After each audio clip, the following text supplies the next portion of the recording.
Alors, dans cette vidéo, nous allons déterminer la nature des intégrales généralisées, mais avec des techniques particulières. Donc ces vidéos ne sont pas exactement similaires avec d'autres que j'ai faites à ce sujet, puisque on va utiliser d'autres techniques.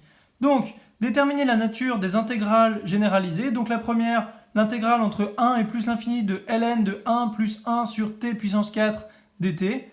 Deuxièmement, l'intégrale entre 0 et 1 de dt sur ln de t. Et troisièmement, l'intégrale entre 0 et 1 de dx sur racine de x fois 1 moins x.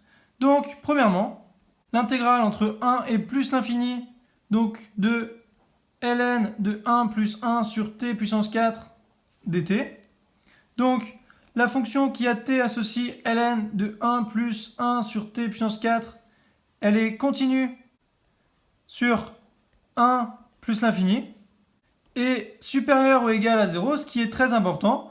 Et au voisinage de plus l'infini, donc je vais noter comme ça, on a ln de 1 plus 1 sur t puissance 4 qui est équivalent à 1 sur t puissance 4 car 1 sur t puissance 4 ça tend vers 0 quand t tend vers plus l'infini.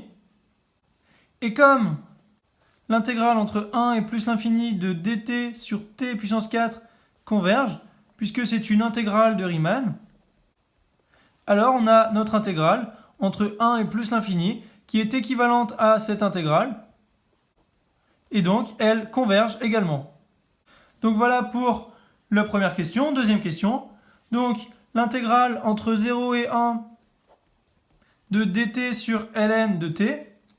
Donc, on a la fonction qui a t associe 1 sur ln de t qui est continue sur 0 exclu 1 exclu, puisque ln de 0 ça n'existe pas et ln de 1 oui ça existe, mais on ne peut pas diviser par ln de 1 puisque ln de 1 fait 0.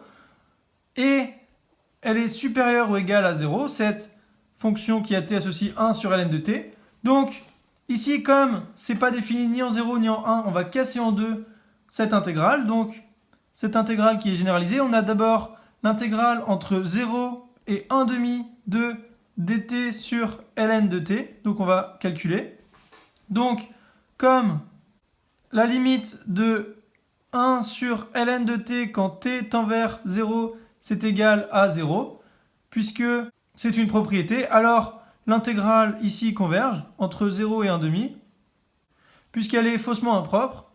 Donc c'est-à-dire qu'ici, on a montré que certes, elle n'est pas définie en 0, mais comme elle est prolongeable par continuité en 0, eh bien elle converge tout simplement. Donc maintenant, on va faire entre 1 demi et 1 de dt sur ln de t. Donc le problème ici, il est au voisinage de 1. Donc on écrit, on va faire un petit théorème belge. Donc on écrit que ln de t, c'est égal à ln de 1 plus t moins 1. Et donc comme ici, le problème, il est au voisinage de 1, eh bien quand t tend vers 1, eh bien on a ln de t qui est équivalent à t moins 1, puisqu'ici on a ln de 1 plus une quantité qui, quand t tend vers 1, vaut 0. ln de 1 plus 1 moins 1, c'est-à-dire ln de 1 plus 0. Donc on a bien ln de t qui est équivalent à t moins 1 quand t tend vers 1. Et l'intégrale entre 1 demi et 1 de dt sur 1 moins t, ici on passe au dénominateur, diverge en posant x est égal à 1 moins t. Donc ici, je vais faire un changement de variable pour vous prouver qu'elle diverge. Donc, celle-là diverge. Donc, on a x égale 1 moins t que l'on pose. Alors, la dérivée, c'est dx est égal à moins dt, puisqu'une dérivée de x, c'est dx. Et une dérivée de 1 moins t, c'est moins 1 fois dt, donc moins dt. Donc, on a l'intégrale entre 1 demi et 0. Alors, 1 demi, pourquoi? Parce que quand on a t qui vaut 1 demi, on a 1 moins 1 demi qui est égal à 1 demi.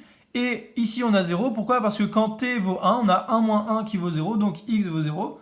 De moins dx, ici, puisqu'on a dx égale moins dt, alors dt égale moins dx, divisé par x, puisqu'on pose x égale 1 moins t. Et donc ça, c'est égal à l'intégrale entre 0 et 1 demi de dx sur x.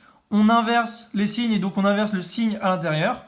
Et comme ça diverge, et que c'est de même nature que l'intégrale entre 1 demi et 1 de dt sur 1 moins t. Alors l'intégrale entre 1 demi et 1 de dt sur 1 moins t diverge.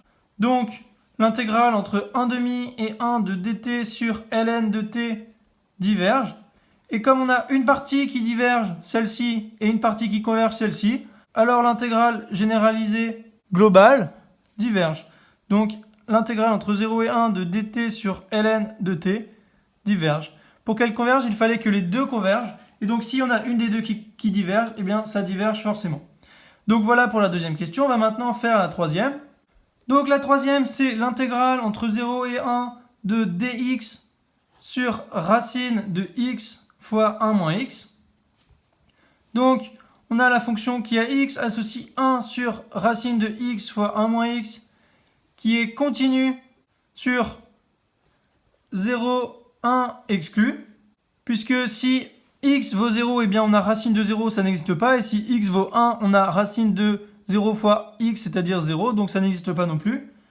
Donc, elle est continue sur 0, 1 exclu et supérieure ou égale à 0, c'est important pour calculer.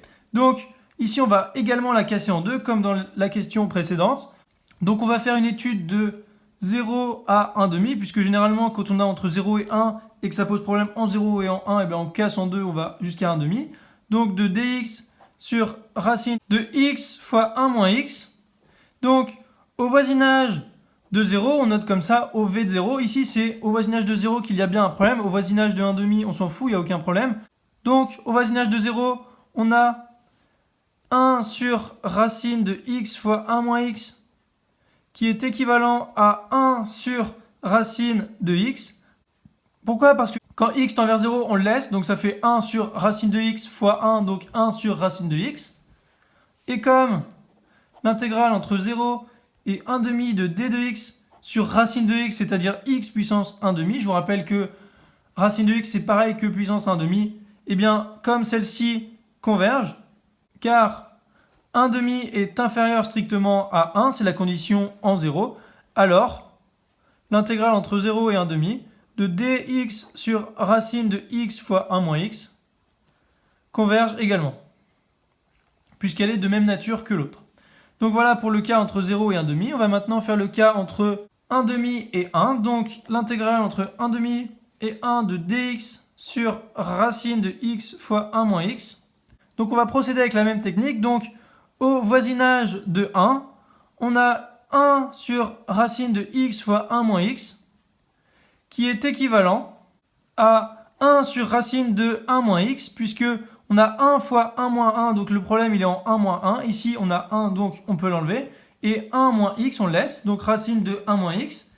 Et donc ici on va faire un changement de variable. Donc posons, comme tout à l'heure, t est égal à 1 moins x. Alors on a dt, la dérivée à gauche qui est égale à dt, et la dérivée à droite qui est égale à moins d de x.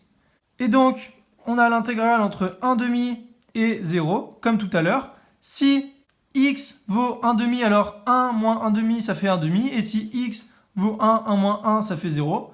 De moins dt sur racine de 1 moins x, c'est-à-dire racine de t. Ici, on a moins dt, puisque si on a moins dx, alors d de x est égal à moins dt. Et donc ça, c'est égal à l'intégrale entre 0 et 1/2 de dt sur racine de t. On a également changé de signe comme tout à l'heure.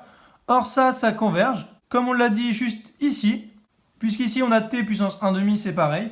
Donc cette intégrale entre 1/2 et 1